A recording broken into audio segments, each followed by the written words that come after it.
Só que a gente também pode inserir uma função como argumento. E quando a gente faz isso, a gente chama essa função que a gente passou por argumento de função de callback, ou simplesmente callback. Vamos entender isso melhor? Abaixo desse comentário, a gente vai declarar uma const myFunc que recebe uma arrow function que vai ter só um parâmetro. Então a gente vai chamar esse parâmetro de callback. Dentro desse bloco, a gente vai declarar uma const value que recebe algum valor, pode ser 77, por exemplo. E aqui abaixo, a gente vai referenciar o callback e vamos invocar ele passando value como argumento. Por que a gente está invocando esse parâmetro callback? Porque o valor que ele vai receber é a declaração de uma função.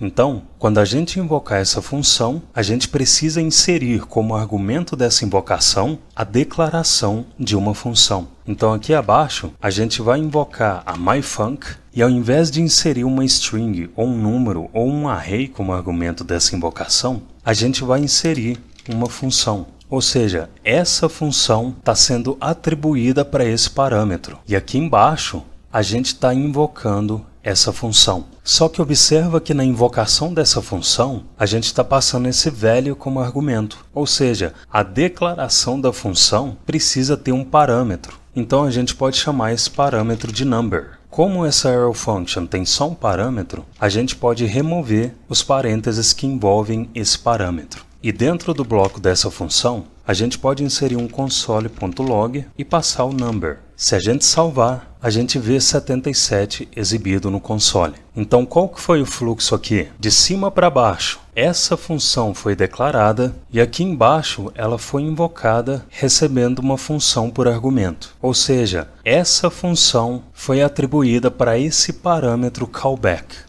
Como o parâmetro callback está armazenando essa função, a gente pode invocar essa função e como essa função recebe um number por parâmetro, a gente está passando o value que a gente declarou aqui em cima como argumento da invocação da função. Então esse valor foi recebido aqui no parâmetro number e foi exibido no console. Nesse exemplo que a gente acabou de implementar, parece que a gente fez muita coisa para chegar nesse resultado. Mas esse é um exemplo chave para você entender como funções de callback funcionam.